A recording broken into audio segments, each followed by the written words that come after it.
치킨을 튀기는 박사라는 말이 있습니다. 이 말은 한국의 이공계 박사들이 직면하는 현실을 잘 보여주는 것입니다. 이들은 노력과 시간을 들여 박사 학위를 취득하지만 그 결과로 얻는 것은 불안정한 직장 생활과 불확실한 미래일 뿐입니다. 유모 이시코 씨는 서울대 공대에서 석박사 통합과정을 밟고 있습니다. 그는 대기업으로 간 선배들만 봐도 50세가 넘으면 대부분 직장을 나와요. 후배 입장에서는 의사 같은 전문 자격증 따서 안정적으로 살고 싶은 생각이 들 수밖에 없죠. 라고 말합니다. 그의 말에서 이공계 박사들이 직면하는 현실의 어려움을 엿볼 수 있습니다. 그러나 이러한 현실은 이공계 박사들만의 문제가 아닙니다. 이는 우리 사회가 고급 기술 인력을 양성하고 유지하는데 실패하고 있다는 더 큰 문제를 반영하는 것입니다. 이러한 상황은 우리나라의 과학기술 발전을 위협하고 우리 사회의 미래 성장 능력을 약화시킵니다. 이러한 현실을 바꾸기 위해서는 우선 이 문제를 정확히 인식하고 이해하는 것이 중요합니다. 이공계 박사들이 직면하는 어려움을 이해하고 이를 해결하기 위한 방안을 찾아야 합니다. 이는 단순히 이공계 박사들의 문제를 해결하는 것이 아니라 우리 사회가 고급 기술 인력을 유지하고 발전시키는 데 필요한 전략을 수립하는 것입니다.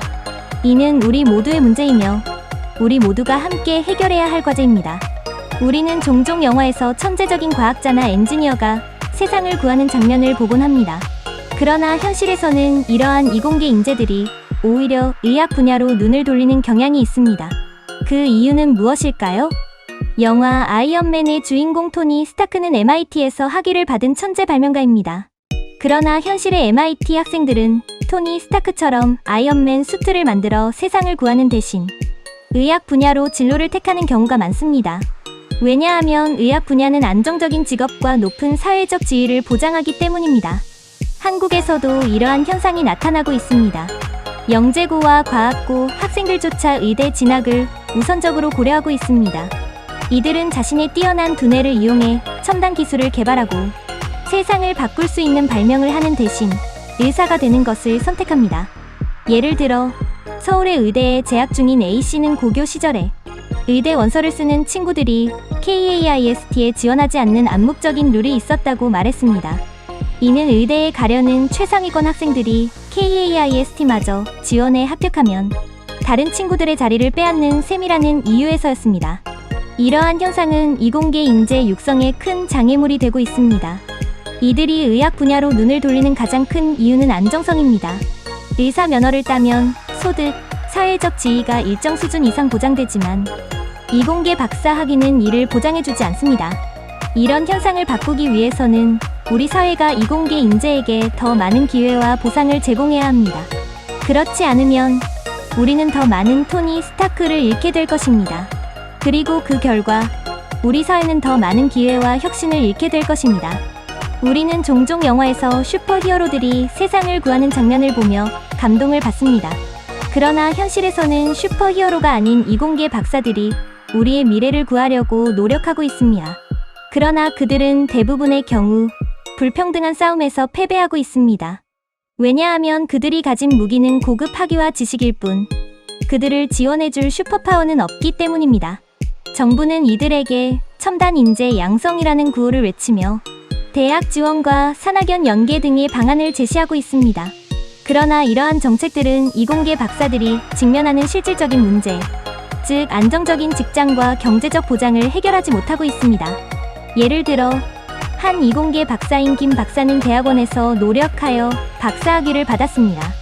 그는 학문의 세계에서 뛰어난 성과를 보여주며 미래의 첨단 산업을 이끌 인재로 기대를 모았습니다. 그러나 졸업 후 그는 자신의 전문성을 인정받지 못하고 대기업 연구원으로서의 경력도 불안정하게 느껴졌습니다. 그는 정부의 정책은 좋아 보이지만 실제로는 내 처우를 개선해주지 않는다고 말했습니다. 이처럼 이공계 박사들은 자신들의 능력을 인정받지 못하고 안정적인 직장을 찾는 것조차 어려운 현실에 직면하고 있습니다. 이런 상황에서 이들이 산업 현장을 기피하고 다른 분야로 이동하는 것은 불가피한 선택일 수밖에 없습니다.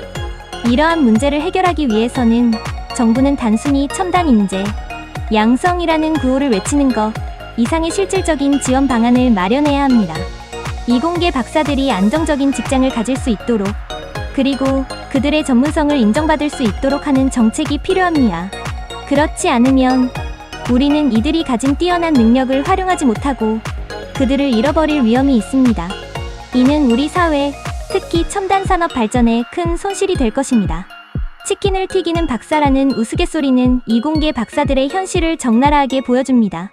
그러나 이러한 상황은 우리가 바꿀 수 있습니다. 이공계 박사들의 처우를 개선하는 것은 그저 공정한 대우를 요구하는 것이 아니라 우리 사회의 미래를 위한 투자입니다. 첫 번째로 정부 출연 연구원의 정년을 없애는 것이 필요합니다.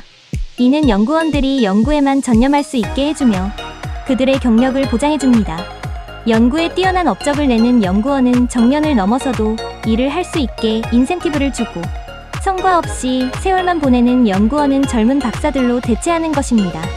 이렇게 하면 50세가 넘으면 치킨을 튀긴다는 말이 사라질 것입니다. 대신 50세가 넘어도 연구의 별을 따는 박사라는 새로운 이야기가 시작될 것입니다. 두 번째로 석박사 학생들을 위한 장학금을 확대하는 것이 필요합니다. 이는 학생들이 경제적 부담 없이 학문에 몰두할 수 있게 해줍니다. 이렇게 하면 치킨을 튀길 거라면 학부, 졸업 직후 시작해 돈을 더 버는 게 낫지 않겠나 라는 말이 사라질 것입니다. 대신 학문을 사랑하면 성공할 수 있다는 새로운 이야기가 시작될 것입니다. 이러한 변화는 단순히 이공계 박사들의 처우를 개선하는 것이 아니라 우리 사회의 미래를 위한 투자입니다. 이공계 박사들이 연구에 몰두할 수 있게 되면 그들은 우리 사회의 미래를 위한 새로운 아이디어와 기술을 만들어낼 것입니다. 그리고 이는 우리 모두에게 이익을 가져다 줄 것입니다. 따라서 이공계 박사들의 처우 개선은 그저 공정한 대우를 요구하는 것이 아니라 우리 사회의 미래를 위한 투자입니다. 이제 우리는 치킨을 튀기는 박사에서 연구의 별을 따는 박사로 이야기를 바꿀 차례입니다. 우리는 이제 새로운 시대에 직면해 있습니다. 4차 산업혁명의 시대입니다. 이 시대는 인공지능, 빅데이터, 로봇공학 등 첨단 기술이 산업 전반에 빠르게 퍼져나가는 시대입니다. 이런 변화의 중심에는 이공계 인재들이 있습니다. 그러나 우리나라의 이공계 인재들은 여전히 불안정한 직장 생활과 불확실한 미래에 대한 두려움에 시달리고 있습니다. 이 문제를 해결하기 위해 우리는 산업 혁신이 필요합니다. 먼저, 규제 혁신이 필요합니다. 현재 우리나라의 대기업들은 과감한 투자를 하기 어렵습니다. 왜냐하면 규제가 너무 많기 때문입니다. 이런 규제들은 기업들이 새로운 기술을 개발하고 새로운 시장을 개척하는 것을 어렵게 만듭니다. 규제 혁신을 통해 기업들이 더 자유롭게 투자하고 실험할 수 있도록 해야 합니다. 다음으로 자유로운 기업 문화 도입이 필요합니다. 현재 우리나라의 기업 문화는 상당히 보수적입니다. 이런 문화는 이공계 인재들이 창의적으로 생각하고 새로운 아이디어를 제안하는 것을 어렵게 만듭니다. 그래서 자유로운 기업 문화가 필요합니다. 이런 문화를 도입하면 이공계 인재들이 더 적극적으로 참여하고 기업의 성장에 기여할 수 있습니다. 예를 들어 구글은 자유로운 기업 문화를 통해 세계 최고의 이공계 인재들을 끌어들이고 있습니다. 구글은 직원들에게 20%의 시간을 자신들이 원하는 프로젝트에 투자하도록 하고 있습니다. 이런 문화 덕분에 구글은 구메일, 구글 뉴스, 구글 맵스 등 많은 혁신적인 제품을 개발할 수 있었습니다. 우리나라의 기업들도 이런 문화를 도입해야 합니다. 이런 문화가 도입되면 이공계 인재들은 자신의 아이디어를 자유롭게 표현하고 실현할 수 있을 것입니다. 이렇게 되면 이공계 인재들은 더 안정적이고 더 흥미로운 직장 생활을 할 수 있을 것입니다. 그리고 이런 변화는 결국 우리나라의 산업 전반을 더욱 발전시킬 것입니다. 이공계 박사들이 직면하는 현실적인 문제는 국내 산업의 구조적인 문제와 밀접한 관련이 있습니다. 대기업 중심의 산업 구조와 불안정한 취업 시장, 그리고 제한적인 직업 선택지가 이공계 박사들의 직업 선택을 제한하고 있습니다. 이 문제를 해결하기 위해서는 중소기업과 스타트업에 대한 지원 확대와 공정한 시장, 경쟁 환경 조성이 필요합니다. 첫째, 중소기업과 스타트업에 대한 지원을 확대해야 합니다. 현재 대부분의 이공계 박사들은 대기업에 취업하는 것을 우선적으로 고려합니다. 그러나 대기업에서의 경쟁은 치열하고 일자리는 제한적입니다. 이에 반해 중소기업과 스타트업은 새로운 기술과 아이디어를 시장에 도입하는 데 있어 더 큰 유연성을 가질 수 있습니다. 이런 기업들이 이공계 박사들에게 더 많은 기회를 제공하려면 정부는 이들 기업에 대한 금융 지원과 세제 혜택을 확대해야 합니다. 둘째, 대기업과 중소기업 간의 공정한 시장 경쟁 환경을 조성해야 합니다. 현재 대기업들은 시장 지배력을 이용해 중소기업들을 압박하고 이로 인해 중소기업들의 성장이 제한되고 있습니다. 이런 상황에서 이공계 박사들은 대기업에 취업하는 것을 더욱 선호하게 됩니다. 이를 해결하기 위해 정부는 대기업의 부당한 시장 지배를 제한하고 중소기업이 공정하게 경쟁할 수 있는 환경을 조성해야 합니다. 이런 방향으로 정책을 추진하면 이공계 박사들은 더 다양한 직업 선택지를 가질 수 있게 될 것입니다. 중소기업이나 스타트업에서 일하는 것이 더욱 매력적인 선택이 될 수 있습니다. 또한 이런 변화는 이공계 박사들이 자신의 전문성을 더욱 발휘할 수 있는 환경을 조성하게 될 것입니다. 이는 결국 우리나라의 산업 전반의 경쟁력을 높이는 결과를 가져올 것입니다. 이렇게 이공계 박사들의 현실 문제를 해결하는 것은 단지 이들만의 문제가 아니라 우리나라 산업 전반의 문제를 해결하는 것이 될 것입니다. 첨단 기술의 사업화에 실패한 이공계 박사들은 종종 경제적 어려움과 직업적 불안정성을 겪게 됩니다. 이들은 자신의 전문성과 열정을 바탕으로 새로운 기술을 개발하고 사업화하려 노력했지만 다양한 이유로 실패하게 됩니다. 이런 상황에서 우리 사회가 이들에게 제공할 수 있는 지원책은 다음과 같습니다. 실패한 이공계 박사들에게 재기의 기회를 제공하는 것이 중요합니다.